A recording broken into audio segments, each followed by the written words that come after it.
Ladies and gentlemen, we are about to start the second panel of the day, so if you'll please join us back in the Marble Hall and take your seats. Thank you.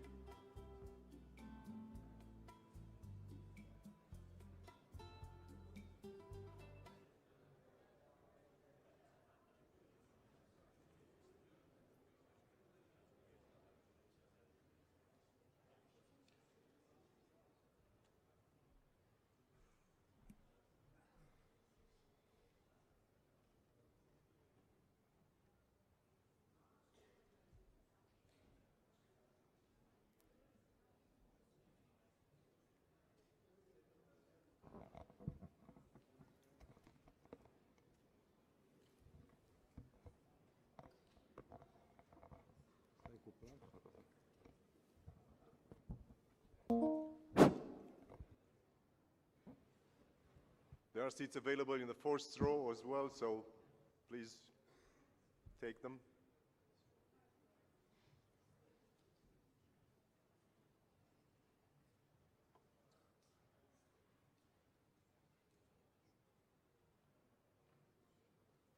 Dacă puteți, sigur.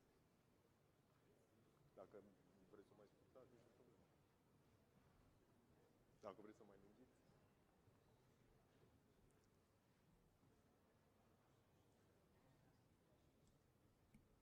The second debate of the day has a very military-specific topic, but very actual. It is joint military exercises and enhanced cooperation between NATO countries and regional partners. This debate is coordinated by the Joint Forces Command, General Ioan Emanuel Florescu, and will be moderated by Colonel Dan TUDORACHE. He is a senior officer in the Romanian Armed Forces, serving with the Joint Forces Command, and in this role he contributes to the coordination and integration of joint operations across various military branches, focusing on enhancing operational effectiveness and interoperability in line with Romania's defense strategies.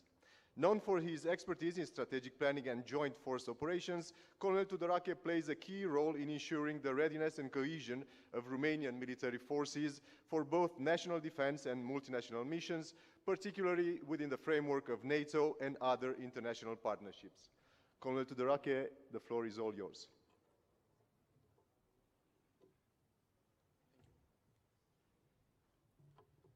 Hello, good morning, ladies and gentlemen.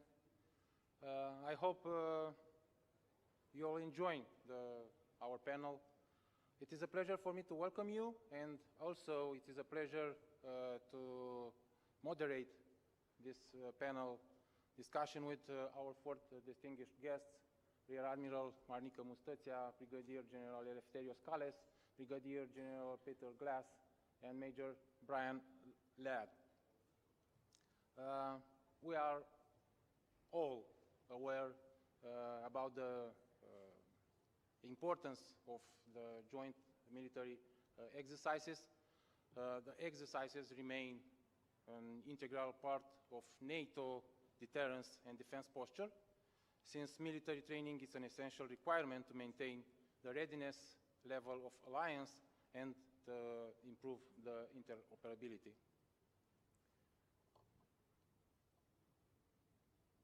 All right. Seems like we have a problem with the slides. NATO has been conducting alliance-level exercises since 1971. In the early years of the alliance, NATO forces conducted exercises to strengthen their ability to practice collective defense. In other words, they were conducted to ensure that forces were prepared in the case of attack. Exercises allow NATO to test and validate concepts, procedures, systems, and tactics. They enable militaries and civilian organizations to work together to identify best practices and the lesson learned. Exercises also contribute to improve interoperability and defense reform, and recently NATO has boosted its exercise program in the light of the changed security environment. Exercises are planned in advance and vary in scope, duration, and form, ranging for the field training exercises to computer-assisted exercises that take place in joint warfare centers. To foster and support interoperability, NATO exercises are as open as possible to partner countries. The exercises will continue to ensure that allies are able to meet NATO's levels of ambition and to demonstrate their capability for deterrence purposes. Distinguished guests, first of all, I want to thank each of you that you have made time to participate at this panel. It will be about 1 hour and a half of discussions and debate about your opinions about the joint military exercises. I will give the floor to each of you, and you are free to sit on your chairs during the presentation to provide your insights about the subject. At the end of each presentation, we hope to have a short session of question and answers. The session will cover the following topics: the effectiveness of joint exercises, the balancing national sovereignty with collective security, the impact of NATO joint exercises on global security dynamics, inclusion of cyber and technological warfare in joint exercises, and NATO's enlargement and its implication for joint exercises. We'll start with our first speaker. The first speaker, please the presentation for first speaker. Our first speaker is the Romanian Joint Force Command Chief of Staff, Rear Admiral Marinică. In 1992, he graduated from the Naval Academy Mircea cel Bătrân, Faculty of Navigation, and 2010, the master's courses of the Faculty of Command and Staff, Specialization Military and Information Sciences, Joint Command, Naval Forces, and at the National Defense University, Carol I. He gained professional training by graduating numerous career courses in Romania, United States, and Great Britain. In 2014, Rear Admiral Mustățea graduated the Strategic Leadership courses organized by the National Defense University, Carol I, and the Public Relations course organized by the Directorate of Information and Public Relations within the Ministry of National Defense. During 1992 to 1999, served as a commander of the Observation, Signal, and Electronics Combat Unit on different ships. Then he was appointed a Specialist Officer, Human Resources, at the Navy Staff, when he served until 2000, after being assigned to the position of Signal and Radio Electronics Specialist in the staff of the 306th School Ship Squadron from the Naval Academy Mircea cel Bătrân. During 2003 to 2004, he served as second officer at the Delfinus submarine. Between 2004 and 2008, he was the first head of the weapon system to the Rege Eleftherios frigate, and in 2008, he became its second commander. After graduating the master courses, in 2010, Rear Admiral Mustățea was assigned to the Training, Simulation and Evaluation Center of the Naval Forces HQ as head of Evaluation Office, and further served as the Chief of Operation and Training at the command of the 56th Frigate Flotilla. Throughout his career, he was participating in several multinational operations under the Standing NATO Maritime Group 2, NATO Active Endeavour Operation to combat terrorism in the Mediterranean Sea, NATO Unified Protector Operation in the Libyan area, and as Operation Officer to the Giuseppe Garibaldi carrier. As a sign of appreciation of his professional activity and the result obtained throughout his career, he was awarded with orders, medals, and distinctions. Man of the Year 2011 in the Romanian Naval Forces, NATO Article 5 Medal in the service of the Romanian Army, and Emblem of Honor of the General Staff being just some of them. Since March 2023, he is appointed Chief of Staff of Joint Force Command. Rear Admiral Mustățea, you have the floor, sir. Thank you.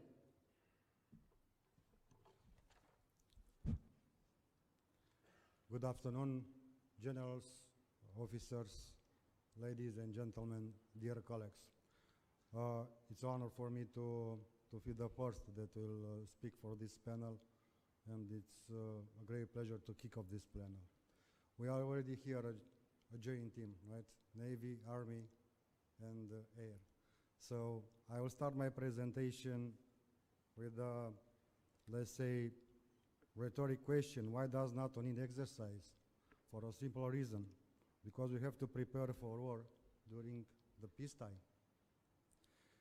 Due to the present security environment, multinational joint military exercises are one of the pillars of our collective defense. The rationale for planning and executing military exercise is to prepare commands and force for operation in time of peace, crisis, and conflict. Given the multinational and joint character of allied operation, coherence and interoperability between those national force contributions have to be exchanged. The adoption of common doctrines, procedures, and standards, as well as the need for alliance forces to train, exercise, and operate together is imperative. Hence, the need for multinational exercise programs. Joint military exercise between NATO countries and regional partners are critical tools for strengthening defense capability, interoperability, and strategic cooperation. Why are the proposed for joint military exercise? We all know that the exercise is designed to practice the efficiency of structures and as well as personnel. A structure consists of many components: concepts, doctrines, procedure, specialized training, equipment, and operating procedure, which must be combined to effectively support the mission objectives. Participation in NATO exercise is one of the options available to help with defense reform. They provide the possibility for NATO members countries to test reforms implemented national and give partners countries the opportunity to be involved in any observed that structure and mechanism that alliance members have in place.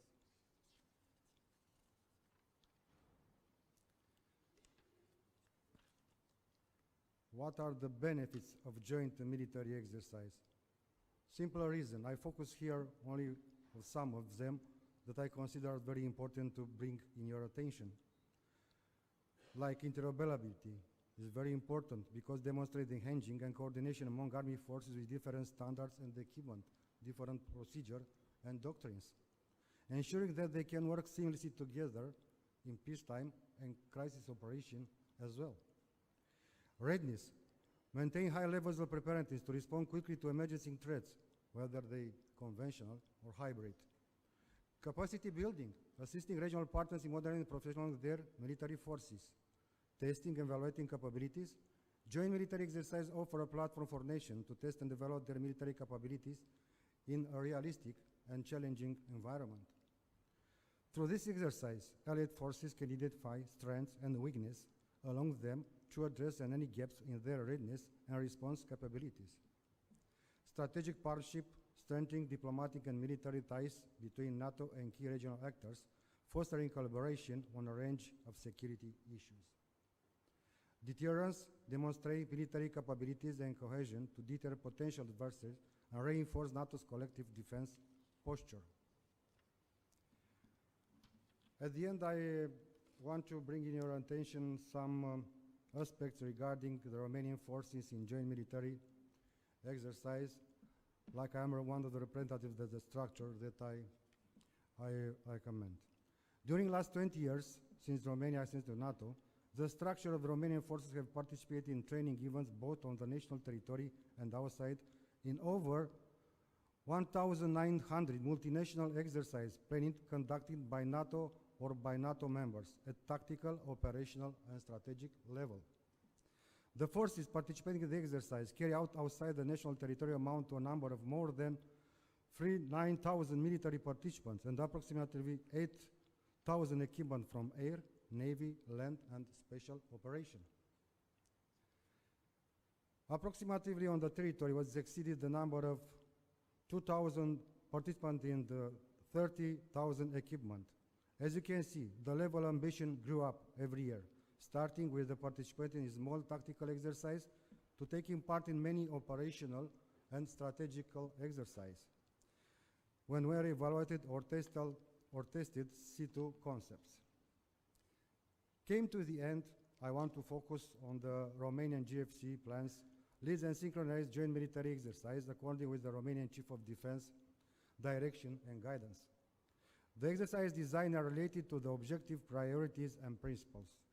The objective in planning the exercise are the synchronization of training event with the NATO main exercise, synchronization national defense plan with the regional plan, to transition to new concepts, deterrence, improve resilience.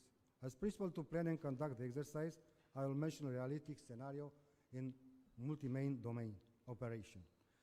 Our priorities are NATO exercises that are related to the extent vigilance activities, and common exercise with a partner. Next year, Romanian GFC will lead the exercise Dacia 25, which is linked with two major NATO exercises. And I want to bring here in attention the Steadfast Dar 25, which is one of the biggest exercises of NATO, the main field training given of NATO in Europe, deployment of Allied Response Force, and the Sabre Guardian 25, part of US Defender 25 exercise.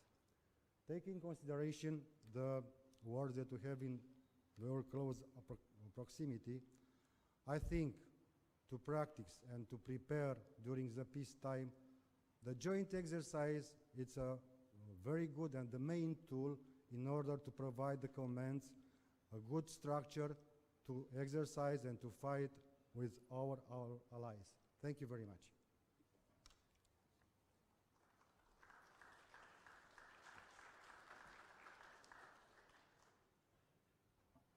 Okay, if you have some questions related to this presentation or other questions that you want to address now, you are free for about, let's say, 5 minutes.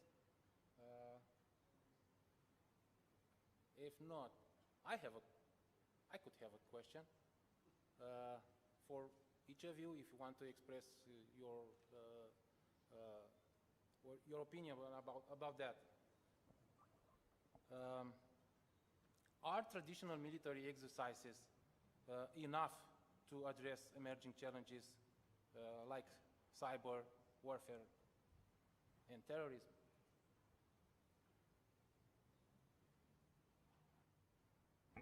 Well, I guess I'll talk because I've got the cyberspace expert in front of me, right? So I think that the difficulty when it comes to exercising cyber and exercises is that cyber is quite misunderstood when it comes to the execution of cyber operations. Most cyber operations take months, years in the execution elements of it, and exercises are truncated into such small periods of time that it makes it really difficult to get cyber involved in some of these exercises. So you really have to do what we call in the exercise career as called putting some fairy dust on it, where you have to pretend that a cyber effect is actually capable in those areas. So you have to be really careful when you craft cyber injects into an exercise not to be so particular and to make cyber so effective. Because cyber capabilities are effective, but they might be able to bring down a system for an hour, 2 hours, a month. But in some of these exercises, they make cyber injects so dangerous that it really sends a poor message on how cyber is truly utilized in the real world. So cyber injects should be included in exercises, but we just be really careful on how we display them in exercises so that there's an element of realism, so that the training that's given to the audience is to a point that's beneficial and not actually a misrepresentation of true cyber capabilities.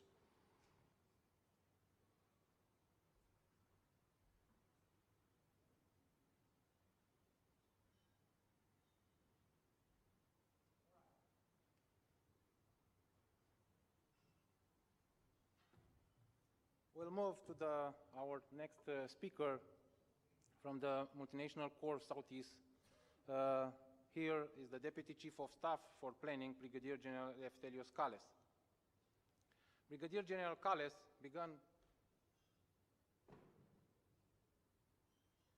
began his military journey after graduating from the Military Academy in 1993 as an infantry platoon commander, where he quickly demonstrated leadership qualities that would be the hallmark of his career. His early experience laid a strong foundation in operational command, equipping him for the challenges that lie ahead. One of the most significant roles in his career was his appointment as G5 Plans Chief for the Hellenic First Army. In his crucial position, he was responsible for drafting and updating operational plan that align with national defense strategies and NATO standards. Prior to this role, Brigadier General KALLES served as the G3 Operations Branch Chief, where he oversaw the distribution of current army orders and monitored the operational readiness of Hellenic army forces. His keen analytical skills and meticulous management of military operations contributed to enhanced synchronization and coordination during both training and real-world mission, solidifying his reputation as an effective leader within the Hellenic army. Brigadier General KALLES has accumulated significant experience through various NATO assignments where he worked on joint operation, interoperability initiatives, and strategic planning.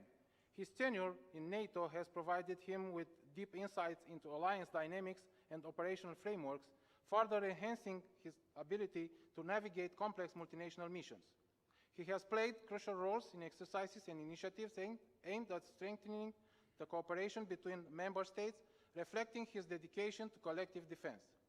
Academically, Brigadier General KALLES holds a master's degree in Applied Strategy and International Security from the University of Plymouth.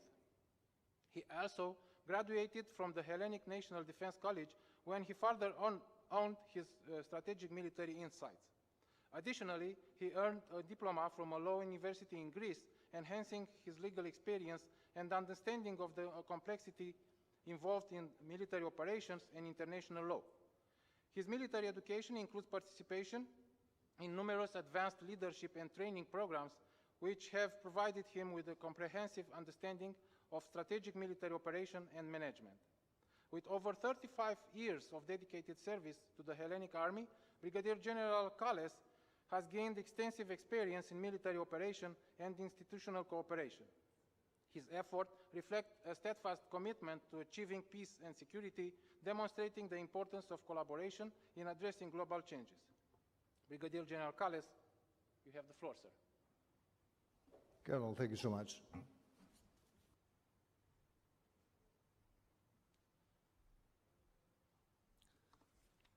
Generals, ladies and gentlemen, dear guests, I will grab the opportunity today so as to explore the crucial role that joint military exercises play in fostering trust and interoperability among nations. These exercises are much more than just tactical drills. They are a reflection of the geopolitical landscape we navigate, as well as our shared security interests, and they highlight the ever-evolving nature of military engagement in a world that continues to change rapidly. In this context, NATO plays a pivotal role. As a collective defense alliance, NATO is committed to safeguarding the interests of its member countries. The presence of NATO forces in the Black Sea region is vital in deterring potential aggression from neighboring states, reaffirming our solidarity and commitment to mutual defense. When I'm referring to us, just to clarify, I do not mean Greece or Romania, I'm definitely mean NATO. So throughout this presentation, we will take a closer look at the challenges we're facing, from geopolitical tensions to emerging threats, while identifying opportunities for stronger cooperation among member states. The goal today is to underscore the necessity of collective defense and collaboration among NATO allies as we strive to effectively address the security challenges confronting us in the Black Sea region. Now let's start with the geopolitical significance of the Black Sea. For centuries, the region has stood as a crucial crossroad connecting trade routes between Europe and Asia. Its historical legacy has made the Black Sea a focal point of military and economic interests among various global powers.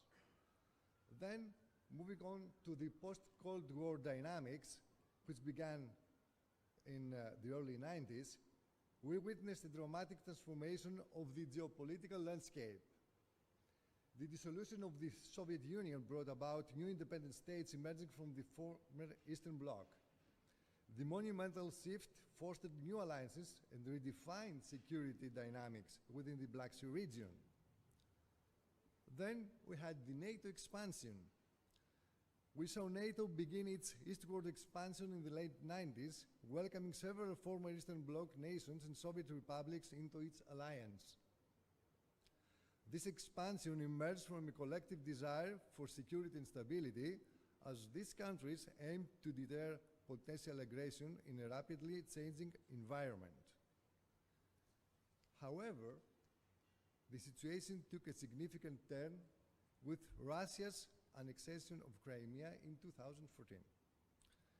This bold action fundamentally altered the security dynamics in the Black Sea region, and we all know that, heightening tensions not only between NATO and Russia, but also leading to a noticeable increase in the Russian naval presence. This strategic move by Russia was clearly aimed at projecting power and influence, raising concerns about the balance of security in the whole region. In the light of these evolving threats, NATO has reaffirmed its commitment to collective defense under Article 5. This principle underscores a crucial tenet: an attack on one member nation is viewed as an attack on all. This unity is vital for maintaining deterrence and providing reassurance to member states, particularly those in Eastern Europe, who may feel vulnerable amidst these tensions. Finally, over the years, NATO and its partner nations have continuously adapted their military exercises to stay ahead of the changing nature of threats in the Black Sea region. These joint exercises are just not routine. They play a critical role in enhancing interoperability, fostering cooperation, and boosting the overall readiness of our armed forces. Through these collaborative efforts, we strengthen our resolve and ensure that we are prepared to face any challenges that may arise. What are the strategic goals? NATO is focused on fortifying its defensive stance in the Black Sea region to counter potential threats, particularly from Russia. With escalating geopolitical tensions and military maneuvers in the area, it's clear that we need a strong presence to deter any aggressive actions. Furthermore, NATO's role in the Black Sea emphasizes the importance of regional stability by collaborating closely with partner nations. This collaboration addresses existing conflicts and ensures that countries in the region feel supported under international law. Another vital goal for NATO in the Black Sea is to enhance interoperability among allied and partner forces, and we achieve this through regular joint exercises and training programs. Lastly, NATO is committed to establishing credible rapid response forces ready to deploy swiftly in response to regional crises. This capability allows us to react effectively to emerging threats, highlighting our dedication to collective defense and our readiness to tackle challenges head-on. Now, as we stand at the forefront of evolving global challenges, it's vital to recognize the landscape of threats we face. The Alliance is keenly aware that hybrid warfare, as previously mentioned, blending conventional and unconventional tactics, has changed the game. That's why NATO is committed to devising integrated strategies to combat these hybrid threats, ranging from cyber attacks to disinformation campaigns. We need a comprehensive approach that not only identifies but effectively neutralizes these multifaceted challenges as they pose a real risk to our regional stability. In this endeavor, strengthening our partnership with nations around the Black Sea is absolutely essential, so as to deepen cooperation and defense capabilities. And at the heart of our mission is the reinforcement of Article 5 commitments, our collective defense clause. It underscores the importance of standing together in the face of aggression. Moving forward, let's talk about the objectives of our joint exercises. Enhancing interoperability is a truly cornerstone of our joint exercises. It's not about sharing a battlefield, it's forging connections among NATO allies and partner nations. Talking about readiness, these exercises aren't just drills, they're vital in boosting the readiness levels of our troops. We definitely simulate real-world scenarios that prepare our soldiers for rapid deployment, especially in critical regions like the Black Sea, where security threats loom large. Following joint exercises serve as a platform for innovation as well. They encourage us to develop and test new tactics and techniques, ensuring we stay ahead of evolving threats. Continuing with the objectives of our exercises, they strengthen partnerships and build trust among allied nations. When we come together in these collaborative environments, we forge lasting relationships that serve us well in both peacetime and during conflicts. Now let's consider our key objective of enhancing regional stability. By showcasing our unity and collective defense capabilities, we send a strong message to all potential aggressors. Finally, let's not overlook the importance of conducting comprehensive after-action assessments. These evaluations are essential for measuring our training effectiveness and pinpointing areas for improvement. Moving on to the methodologies we use in our joint exercises. We have the scenario-based training, multinational coordination, phased integration, which is one crucial point, is this method which allows us for gradual cooperation among forces. We begin with simpler command and control exercises, and then steadily progress to more complex field operations.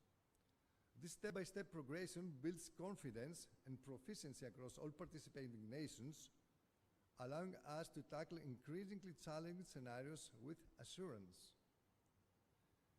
Assessment and evaluations run crucial point as well, but then technology integration is crucial because technology plays a transformative role in our training.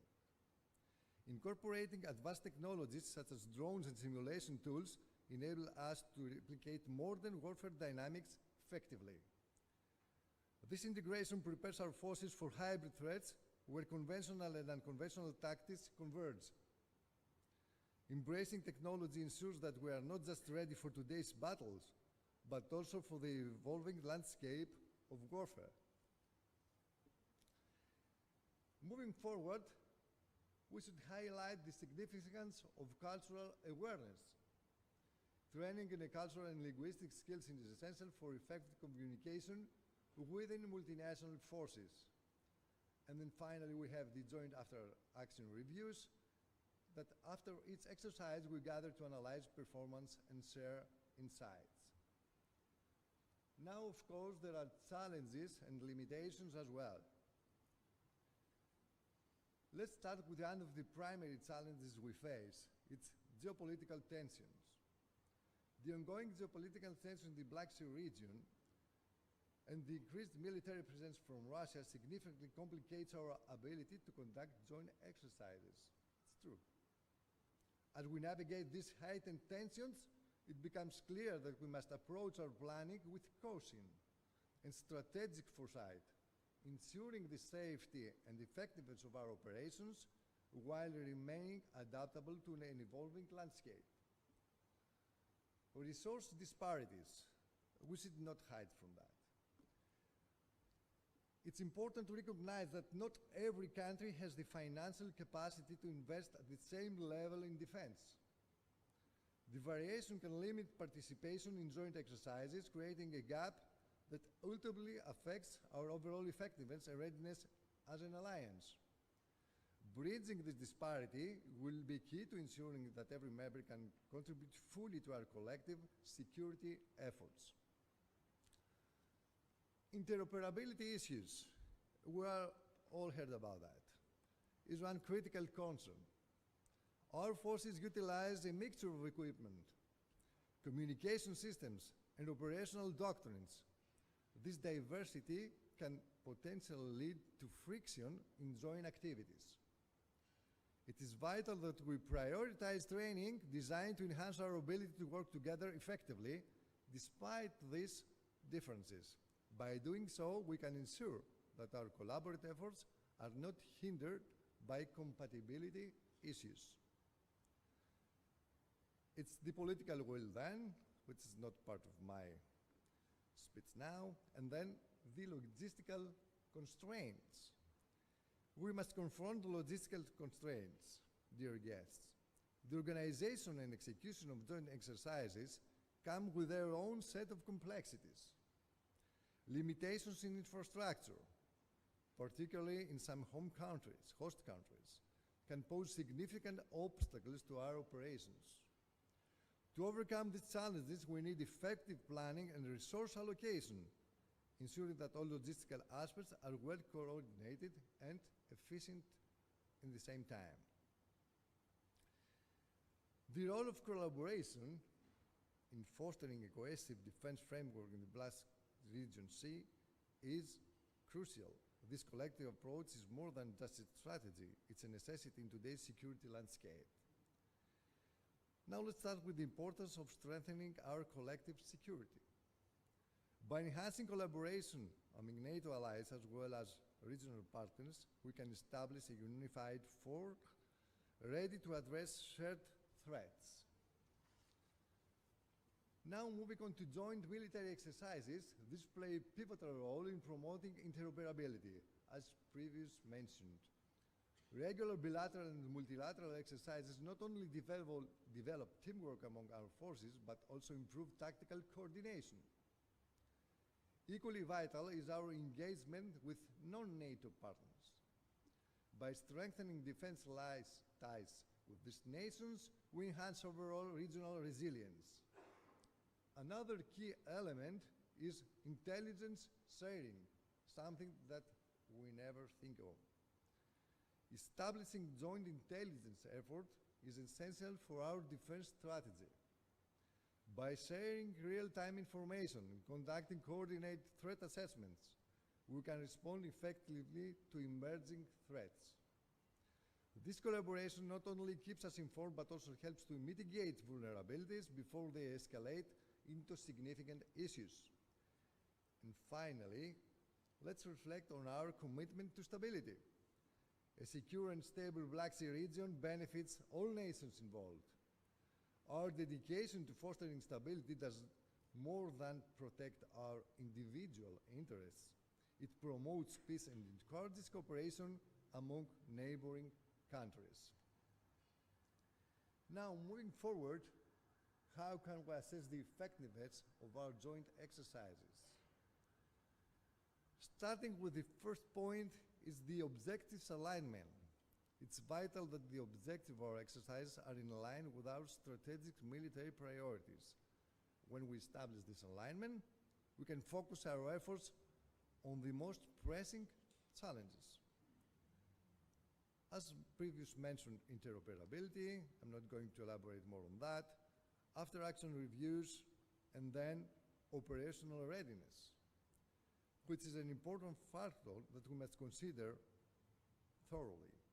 Monitoring improvements in readiness after exercises give us a clear picture of how these joint efforts enhance our capabilities. This assessment is vital for ensuring that we're prepared to respond effectively in real-world situations. It's about translating training into tangible readiness.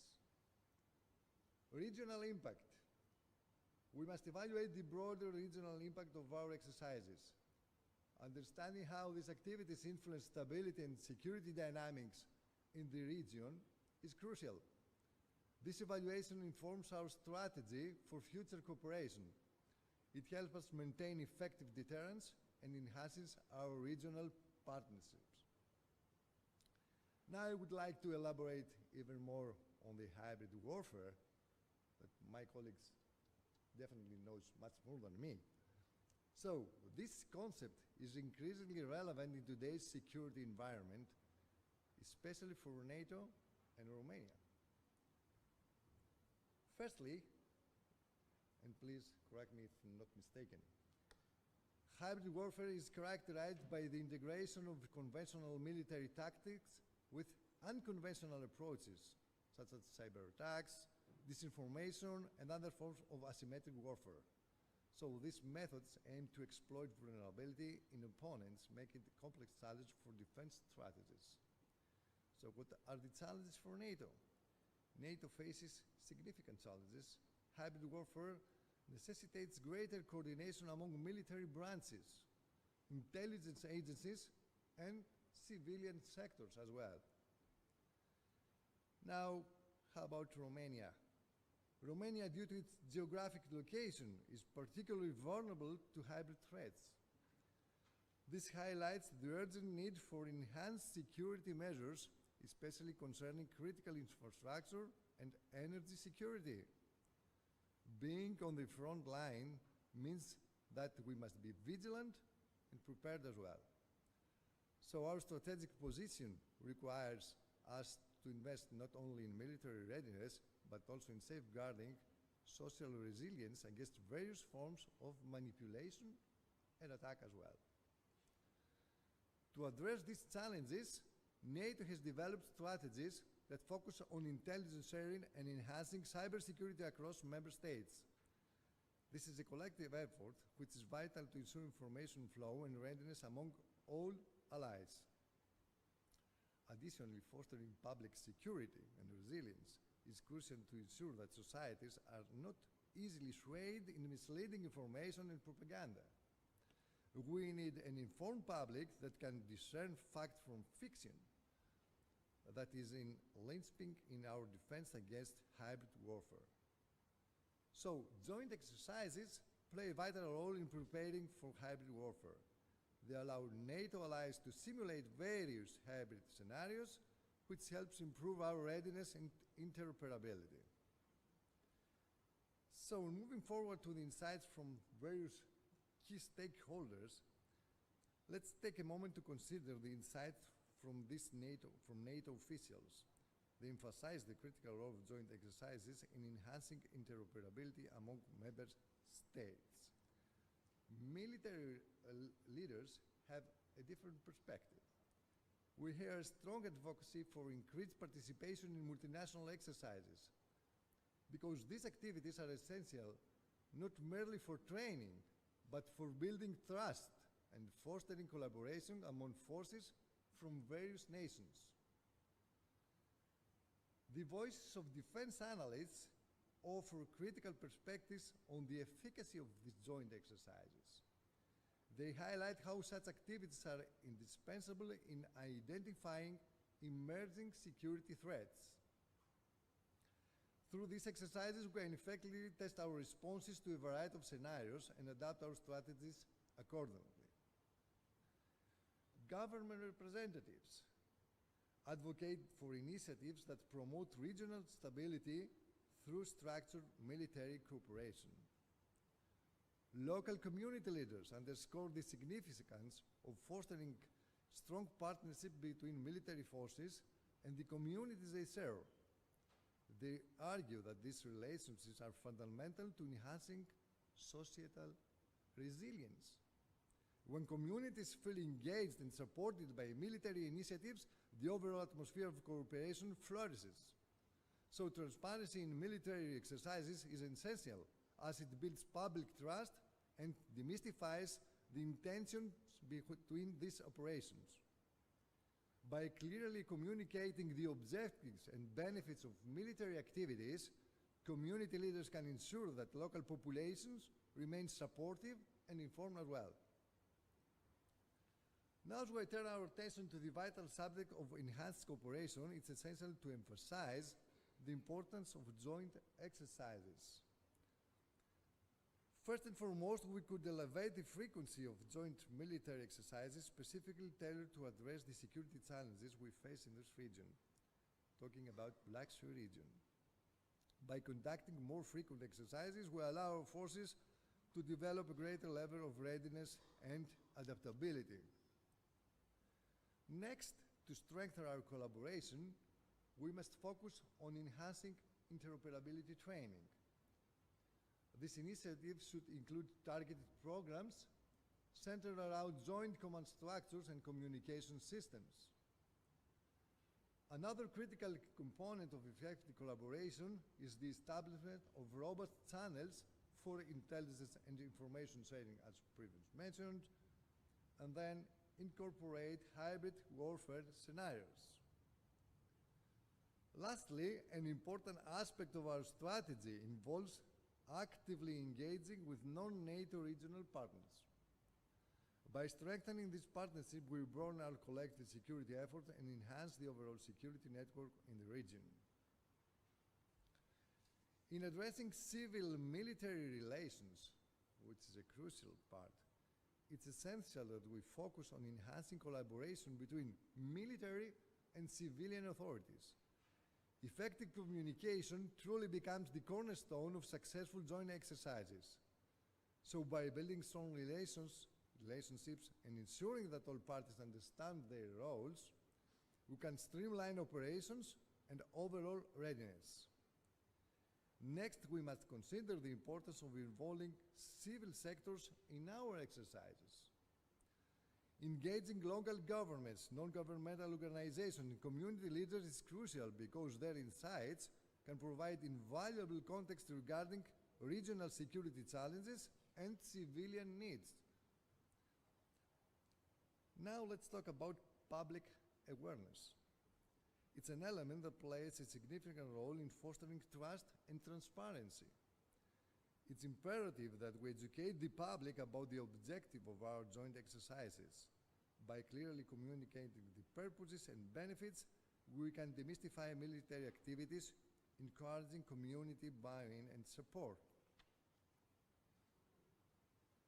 Now, moving forward, I would like to emphasize the vital role of joint exercises in strengthening alliances among NATO member states and our regional partners. So these collaborative training environments are not just about practicing maneuver. They're about building interoperability and fostering trust. Moreover, we must recognize how collaborative training initiatives contribute significantly to regional stability. As we navigate in an ever-evolving security landscape, the necessity for adaptability becomes increasingly clear. The rise of hybrid tactics demonstrates the urgency of enhancing our preparedness through joint exercises. Technology integration should be taken into consideration as well. Increased engagement. Let us focus on the importance of increased engagement among NATO members and partners. Ongoing dialogue is not just beneficial, it is essential. By sharing best practices, lessons learned, and operational experiences, we can significantly enhance our methods for concluding joint exercises. Moving on, I would like to highlight our shared commitment to collective defense. Every single member of NATO carries the obligation to prioritize collaborative defense measures. We must ensure that resources are thoughtfully allocated to joint exercises. This is not just a suggestion, but it is a necessity. And future initiatives. So as we look to the future, we could focus to the development of new joint exercises that, let's say, focus on our evolving geopolitical landscape and security needs. The world around us is changing rapidly, and we must remain agile and responsive to these dynamics. So by recognizing the shifting nature of international relations, we can design effective defense strategies that meet contemporary challenges head-on. So the call for innovation in our training and collaborative efforts cannot be overstated. So concluding, I was trying to find the best words to conclude this briefing. So I'm quoting exactly from what is attributed once to Michelangelo. So he stated that the greatest danger for most of us is not that our aim is too high and we miss it, but that it is too low and we reach it. So this inspires NATO to continuously aim for excellence in peace and security among nations. And then, quoting from what Roosevelt said, the only thing we have to fear is fear itself. So this underscores our need for resilience in facing challenges, which is a cornerstone of NATO's mission. Solidarity among member nations is crucial. Our strength lies in our unity, allowing us to overcome any obstacle. Together as NATO, we're stronger, and together we can secure a peaceful future. Thank you for your attention.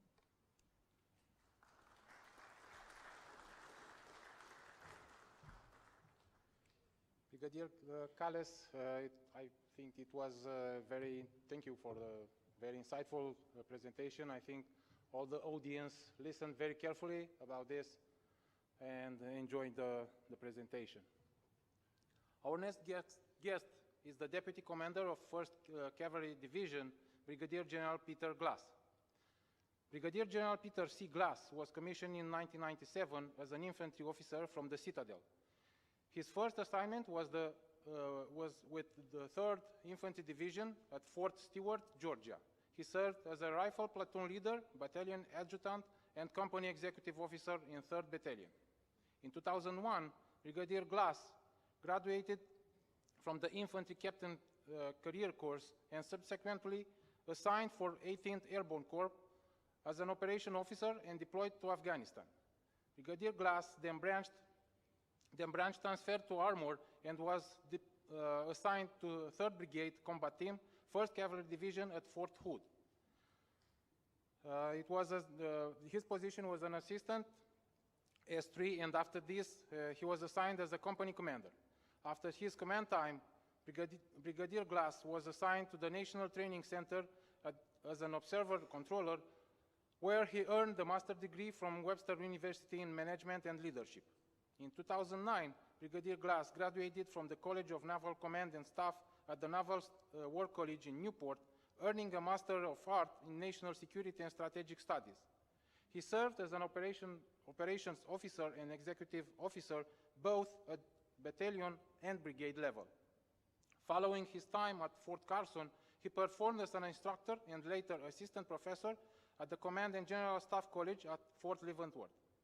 Brigadier Glass was then assigned as the battalion commander for 2nd Battalion, 7th Infantry Regiment, where he deployed the battalion in support of Operation Atlantic Resolve to both Spain and then Germany.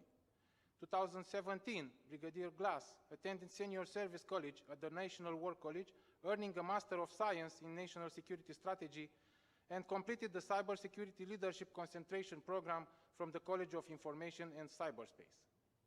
In 2018, Brigadier Glass was assigned to the Pentagon on the Joint Staff in the J5 Strategy Plans and Policy in the Deputy Directorate Asia as the Deputy Division Chief for China, Taiwan, and Mongolia. Following this, in 2020, Brigadier Glass was selected to command 316th Cavalry Brigade at Fort Moore. Further, served as Executive Officer to the TRADO Commanding General and as the Deputy Director and Chief of Staff at Futures and Concept Center, Army Futures Command. Brigadier Glass awards and decoration include Legion of Merit, Bronze Star Medal, Purple Heart, NATO Medal, Defense Meritorious Service Medal, Army Commendation Medal, Joint Service Achievement Medal, Presidential Unit Citation, Afghanistan and Iraq Campaign Medal, and Global War on Terrorism Expeditionary Medal. Distinguished audience, Brigadier General Peter Glass.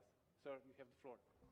Thank you very much for those opening remarks there. It's quite interesting when you're sitting on this side and you hear all that's been read about you and all that you've accomplished for 27 years.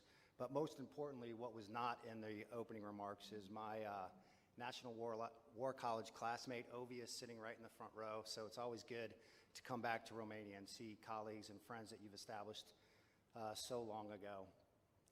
What I would like to do is take the opportunity and really applaud Romania for this conference. I think the time is ripe to think about the future, but that thinking must be critical. And action is just as important as thinking. Why NATO and why the Black Sea region? I'll pull on that thread and talk about it a little bit. It's really great to be here with so many allies and partners. I'm honored to be on this distinguished panel. But let me continue to elaborate on my already impressive bio that you may have heard. So I was a battalion commander in 2015. I did deploy to Germany, but I also participated in Cold Response, Anaconda, Combined Resolve, Trident Juncture. I had formations down in Bulgaria at Novosela training area, so I'm very familiar with this region. And like I said earlier, I've got my classmate from National War College in the front row. No pressure, right, Ovi? All right. So it is really great to be back here after 9 years of being out of Romania and see the monumental progress that the Romanians have done in regards to the alliance and NATO. But I also want to highlight some of the U.S. commitment. We've grown back in 2015 from 1 battalion. That grew to a brigade when I deployed as a battalion commander. That's grown to a division, and now that's grown to a forward deployed corps. Additionally, U.S. continues to sustain its commitment with the recently established United States Army Garrison Poland and United States Army Garrison Black Sea, which is the newest garrison and the 9th garrison in Europe. That continues to show our commitment, resolve, and resiliency. So let me briefly talk about 1st Cavalry Division and the current force array. 1st Cavalry Division has responsibility from the Baltics to the Black Sea. The U.S. is a framework nation for the Polish battle group, commanded right now by Lieutenant Colonel Pat Maris and 212 Cav. The U.S. Army and 1st Cavalry Division has soldiers on the entire eastern flank, from Latvia, Lithuania, Estonia, Poland, Slovakia, Hungary, Romania, and my favorite, I'll say it again, Romania. All right? So down at MK Air Base, what I have is 310 Mountain. It is a transformation and contact unit. You may have heard of the Chief of Staff of the Army talk about it. It is on the forefront of the U.S. Army's modernization and testing and experimenting with new equipment that must be NATO interoperable. Additionally, I have 3227, which is an aviation task force down at MK Air Base. Again, I just wanted to lay that out so everybody has an understanding of the commitment and resolve that the U.S. has in the European continent and to NATO. So, I already heard my esteemed colleagues talk about why NATO and why the Black Sea, and I do have the honor of going third, so some of my talking has already been covered here, and I don't want to replow some of that ground. But I will highlight and add to some of the other statements that have been made. Joint military exercises are essential to enhancing cooperation, interoperability, readiness among NATO allies and regional partners. I wanted to talk about a few of those key benefits. We've already heard from them from our distinguished panel: interoperability, readiness, deterrence, capability building, and then those strategic partnerships, which are so vital to our national interests. So I want to pull on the thread of enhancing interoperability. This ensures seamless cooperation between different military forces. It improves readiness by testing and refining military capabilities, procedures. It strengthens deterrence by demonstrating resolve, capability to potential adversaries. It builds capacity by developing the skills and knowledge of military personnel. And it fosters strategic partnerships by deepening relationships between nations. Some of the other key benefits of joint military exercises I'll talk about: interoperability. Creates a common operational procedures, standardizes communication systems, and a sharing of intelligence and logistics. It generates readiness by regular training and drills, rapid deployment capabilities, and effective crisis response. It enhances deterrence through visible demonstration of military power, credible threat to our potential adversaries, and strengthening the alliance. It builds capacity, including knowledge and skill exchange, access to advanced technologies, joint development of new capabilities, and fosters strategic partnerships by trust-building and confidence-building measures. Creates a shared security interest of cooperation on regional and global issues. NATO conducts a wide range of exercises throughout the year. I just want to highlight one: Steadfast Defender. We can pull up the slides.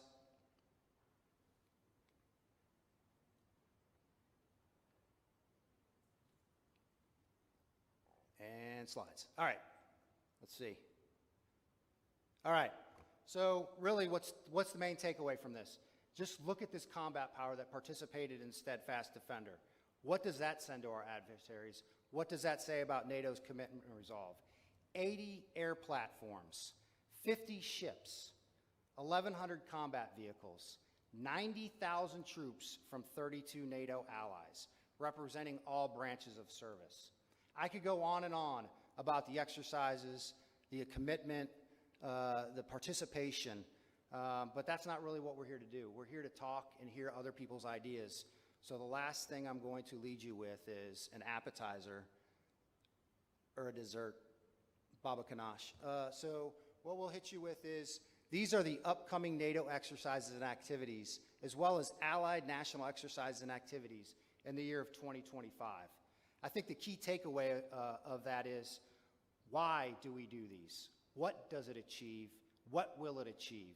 It achieves the following, and I'll just reiterate: interoperability, readiness, deterrence, capability building, and strategic partnerships. So you must ask yourself, why NATO? Because I would offer that we are stronger together. Thank you.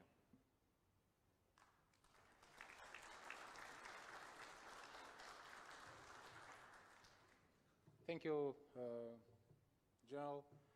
Indeed, the involvement of the United States and his commitment in performing exercises is big, and it's rising again and again yearly. And also, this contributed to our development and improvement of our SOPs and our TTPs.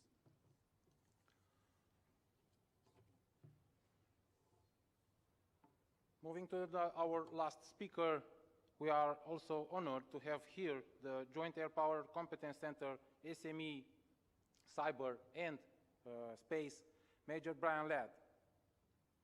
Major Brian Ladd graduated from Bowling Green State University in 2005 with a bachelor's degree in history, receiving his commission by AFROTC. His first tour was at the 4th Space Operations Squadron at Schriever Air Force Base in Colorado Springs, where he was a satellite operator of the Milstar communication system. His other operational tour was as the liaison officer at RAF Fillingdale's Strategic Missile Warning Radar. He has completed many space staff assignments at Joint Base Pearl Harbor, Hickam, Vandenberg Air Force Base, and Offutt Air Force Base. He transitioned to the U.S. Space Force in October 2020. Since June 2021, he served as a Chief of Cyber and Space Readiness at the Joint Air Power Competence Center. And while at this institution, he has been the Chief Space Op for multiple Steadfast series exercises. Additionally, he served as the Chief of the Red Team for NATO's only space training-centric war games. Over the course of his military career, he was participating in over 20 exercises and or war games. Major Ladd, it's a pleasure to have you here and share your experience, sir. Well, thank you very much for the opportunity to speak at this, this conference and this distinguished panel. Good morning, generals, admirals, ladies and gentlemen. As you said, I'm Major Brian Ladd of the United States Space Force, proud member of the Joint Air Power Competency Center. Just as a quick caveat, this presentation is the thoughts of me and me only, and not of the U.S. Air Force or Space Force or the JAPCC. First, we would be remiss if I didn't shamelessly plug the JAPCC and the active role that we play on joint exercises.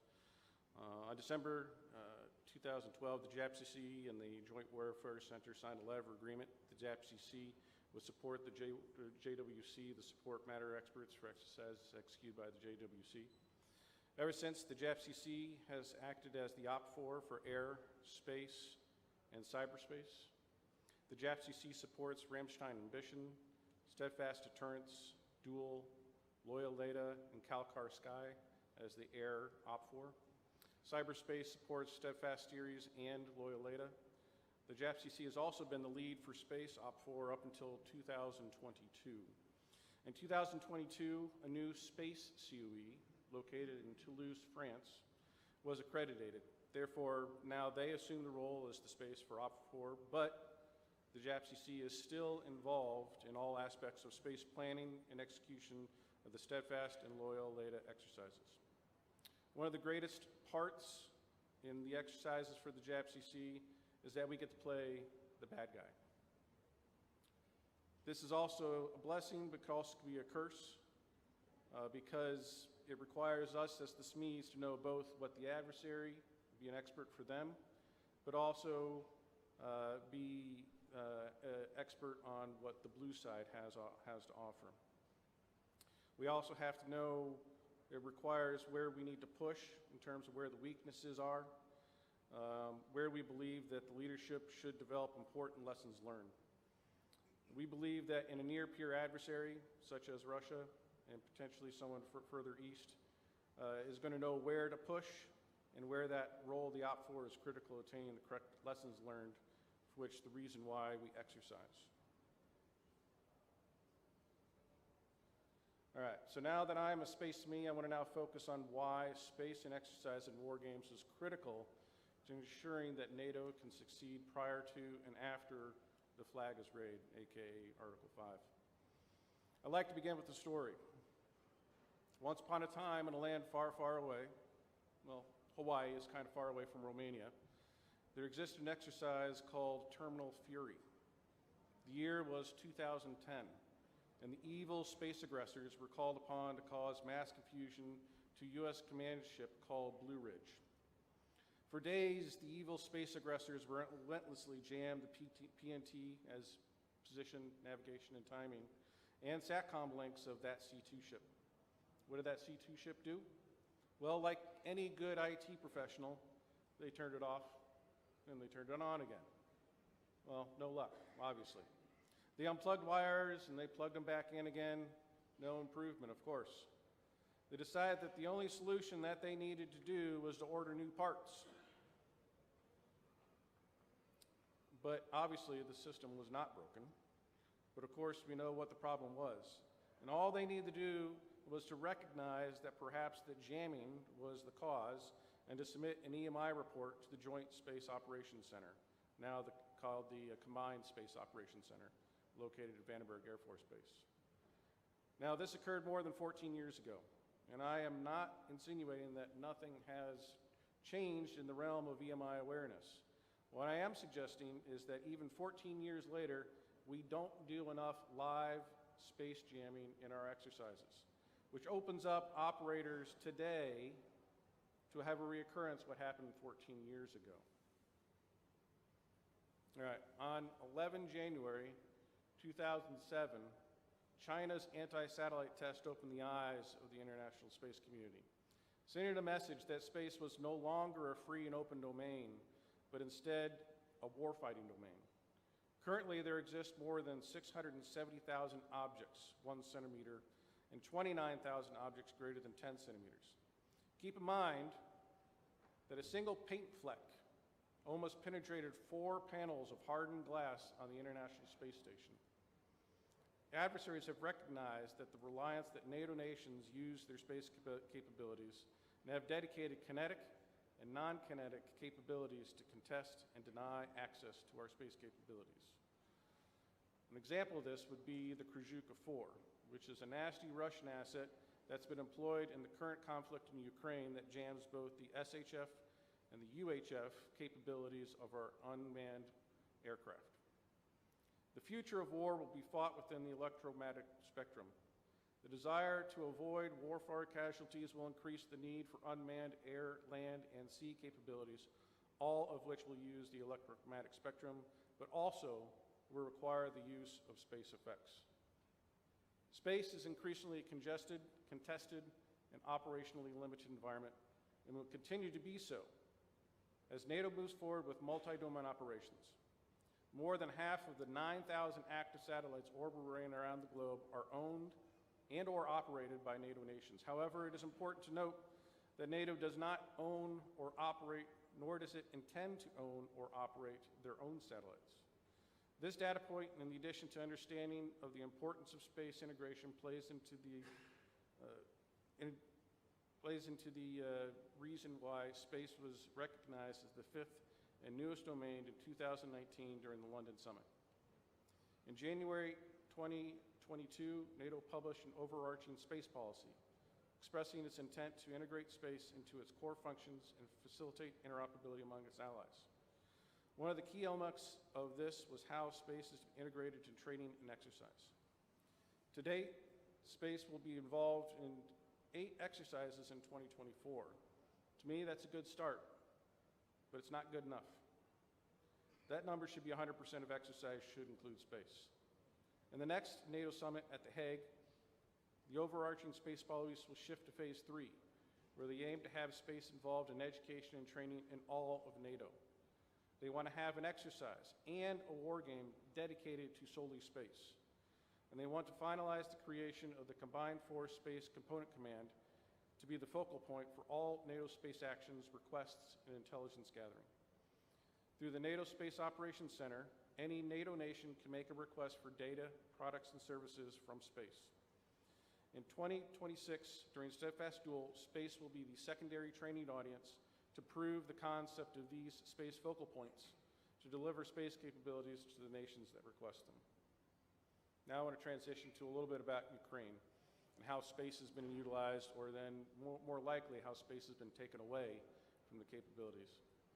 The war in Ukraine has demonstrated how space has been utilized on the battlefield, but also passive and active counter-space capabilities are negating or limiting the effectiveness that space can be employed. On 15 November 2021, just 3 months prior to the invasion of Ukraine, Russia conducted an anti-satellite test on their own satellite that added more than 1,500 trackable space objects threatening multiple NATO nations' space assets. Make no mistake, this was a demonstration of capability and a show of force of deterrence to NATO nations that their assets are at risk as well. In the early stages of the conflict, Russia conducted a cyber attack on Viasat terminals, and then again on Starlink software in an effort to make C2 unavailable. Fortunately, the quick action by both contractors of the systems found a way to quickly redesign the software and bring back on the terminals. Russia has conducted a massive electronic warfare operations ranging from broad GPS jamming to dedicated satellite communications jamming on both commercial and non-commercial platforms. Why is all this important? If PNT is not available, then PNT-aided munitions will not be accurate, thus requiring greater expenditure of the munitions. PNT and SATCOM will be limited, therefore unmanned piloted aircraft, or UPAs, will be unable to provide real-time intel that leaders have come to expect. Battle damage assessments will need to be accompanied by satellites, and so on and so forth. Space is no longer a peaceful domain, but in fact a warfighting domain. NATO needs to train as such. NATO nations need to expect that space may not be there. Then they must be resilient to operate through jamming. Best way to do that is to exercise these conditions. The full integration of space into all domains in every exercise or war game is a must. Leaders must understand how space contributes to the highly complex nature of modern warfare. Leaders need to recognize when space and electromagnetic spectrum attacks that will be impacted their ability to accomplish its mission. Space data, products, and services are intertwined in all domains and are heavily relied upon. It is no longer possible to either ignore or turn off the impacts of space and exercise inputs, but to identify the lessons learned and mitigation strategies. Significant progress is made through the implementation of space injections and steadfast type of exercises. Just in the last Steadfast Duel, space contributed to 434 out of the 1,919 injects. It's pretty impressive. However, after day 5 of the exercise, the SACIR became too frustrated with how good the Red Space Team was doing, also well known as how well I was doing, to frustrate the blue players that he asked space injects to be turned off after day 5. This was a repeat of the previous year's Steadfast Duel, where the blue players were able to stand up to day number 7 before the space injects were told to be turned off again. It is imperative that an understanding the day without space looks like. Questions such as, how do you plan for precise strikes when options of GPS is not available? How do you accomplish battle damage assessment when RPAs and satellite imagery is not available? How can you utilize the growing number of commercial space assets to mitigate attacks on space capabilities? All these are good questions and deserve an answer, but they must be asked, tested, and exercised in an exercise environment, and then, hopefully, will provide an answer. I do offer a potential solution to not turning off injects. The utilization of space war games is an excellent opportunity and a possible solution. War games allow the out-of-the-box thinking and will provide a free usage of tactics. The Science and Technology Organization, or STO, has run 2 space-centric war games on space deterrence. These war games have uncovered important lessons learned on how NATO can utilize all their instruments of power, up to include the dime soil, to deter hostile actions in space. The benefit to wargaming is that the handcuffs that exercises placed on OPFOR are removed. I've been playing the bad guy for many years now, and I always prefer playing war games because I'm allowed to win. This should not always be the case. There should be avenues and exercises that allow the training audience to get punched in the mouth to see how they respond. Both the steadfast and dedicated war game is a good start incorporating space into NATO exercises. However, space should and needs to be implemented at all levels from tactical to strategic. Operators need to be able to recognize what it looks like when their systems are jammed and how to mitigate that jamming. C2 centers need to know how and when to communicate when a space asset is being attacked. NATO and national leadership need to be aware of how space domain is interconnected to all the other domains and what can be done to offset the impacts. Space is NATO's newest domain and therefore potentially its most unknown. The continued implementation of space into all exercise and or war games will be a great way of shedding light on how space contributes to the fight. Once again, thanks for the opportunity to speak on this panel. I look forward to any questions that you might have.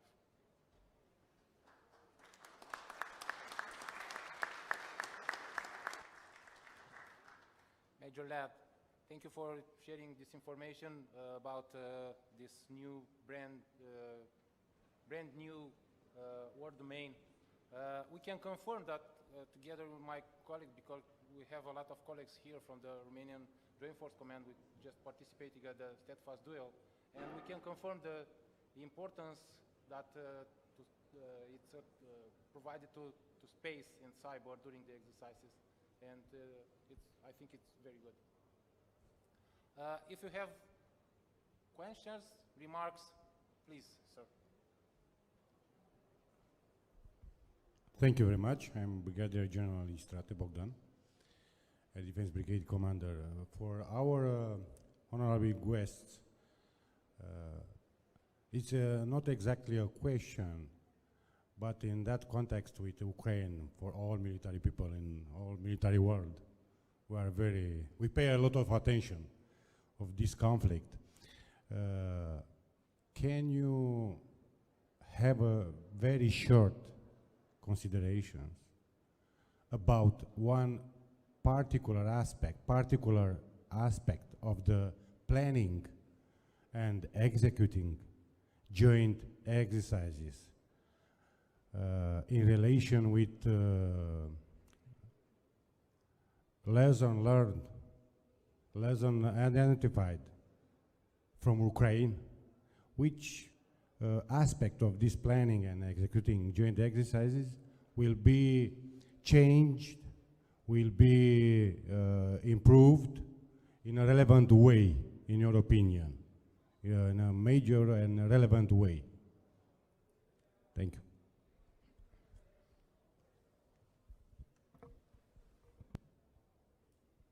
Thank you, General, for your question. I will try to ask you, in terms of lesson learned from the Ukrainian war, I think we have to take into consideration that the way to plan, conduct, and sustain the war at this time is change. And our main role is to adapt. Our main role is to adapt to these changes and the phases we are do every day. We discuss all the time with the common war, conventional war, and all this. But at this time, we have to take in consideration all the aspects which happened here in the Black Sea during the Ukraine war. Even we talk here and we agree with all here that the Black Sea region is very important for all of us. So to come back to your question and to answer, I think we have to take in consideration all these aspects when we plan, conduct, and sustain the joint exercise, mainly in the operational and strategic level, but not only this. Thank you. Yeah, so one of the things that I recognized, I spent a whole month in Naples doing response, and one of the things I recognized was the prevalence that the commercial activities played in this engagement. And I think that when, as military individuals, when we do planning for exercises, we do a very good job of planning how the military aspects are going to play into that exercise, but we don't really consider the relevance and the importance of the commercial activities and how they can contribute to the overall fight. So I think that for future planning endeavors, we need to consider bringing in the commercial aspects, bringing in the civil assets, and do more of a comprehensive planning process that incorporates all of them so that we can have a more complete picture on what assets and capabilities can be brought to the fight. So if I could just add to that, one of the things that I've seen, and I'm sure that you all have observed, is the adaptation. You talked about it earlier, Admiral. UAS. We hadn't had to deal with UAS in the previous 20 years for our military. That's obviously taken a primacy in the modern fight right now, right? So I know that NATO is looking at, as well as the U.S. Army, hiding in plain sight. These large Taj Mahals. We can't have these large structures, so we have to look at dispersion. How do we command and control our forces? How are we incorporating that into our exercises? How are we testing that? How are we capturing that? You know, my colleague talked about how are we documenting that in lesson learned in AARs and then promulgating it across the force. Because I don't think in the next fight for large-scale combat operations we can operate in large fixed-site tents that have all of our TOC people in there that are commanding and controlling. It's really going to be all about dispersion and hiding in plain sight. I think you can look at a lot of the lessons learned coming out of Ukraine right now. There are parking garages, right, underground. They're going back into large structures that are underground, and that's where they're doing a lot of their command and control.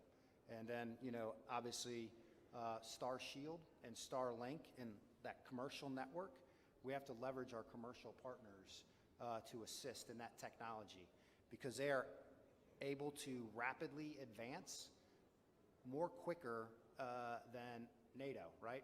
So by the time, I mean, this is an iPhone 14. We're already on iPhone 16s, right? See how quickly technology advances.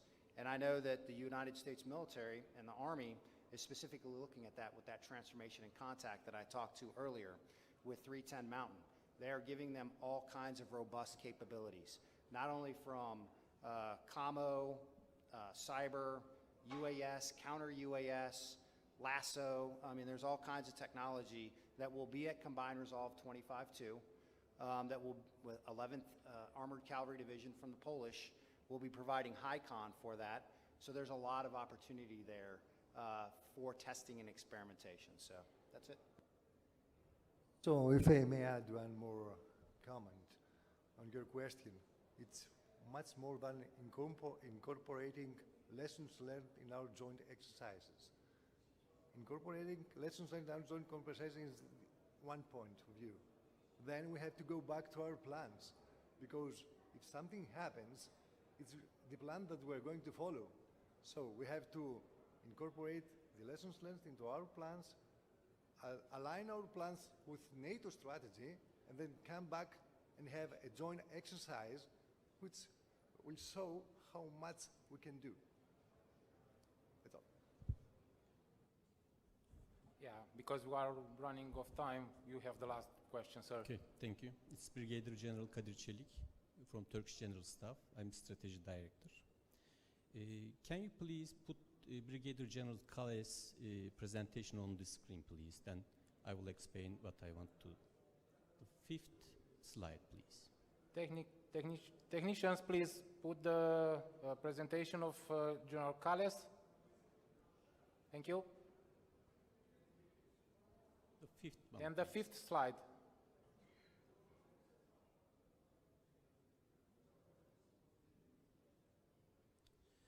Okay, actually I think it's 4, but let me explain. No, come to 5. I would expect to see Turkey here full, but come to 4, please. Okay. Even this slide is taken from a German side. I would like to ask General. Okay, you have drawn all the borders and you have that there's a continuum of the border here, if you can see. So I think it is the territorial water. I didn't measure it. I think it is territorial water. But as generals we have to know the maps very well, and we have to know the sensitivities of our countries. And I would expect you to put all countries' territorial waters here. So this is military thinking conference, and we should think military, not politically. That's what I want to tell, and I want to explain all the audiences here that this is not the Greece border. We didn't decide it yet. This is probably the territorial water, and we have some disputes about it. Our NATO's core values are unity, solidarity, and cohesion, and we have to respect that. Thank you very much. Thank you, sir. We'll take into consideration your opinion, sir.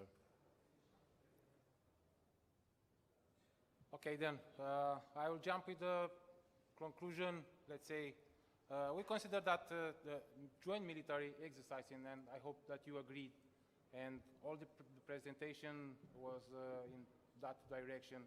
It's has a paramount importance for the alliance. During the exercises, we are training the plans, we are building our interoperability, we are training our troops together, and we are sharing the same values, the same importance of our objectives, and to have a last word to say, if you want peace, you have to prepare for war. So that concludes, sir. Thank you so much to all of you being here and the audience to be part of our discussion. Thank you so much.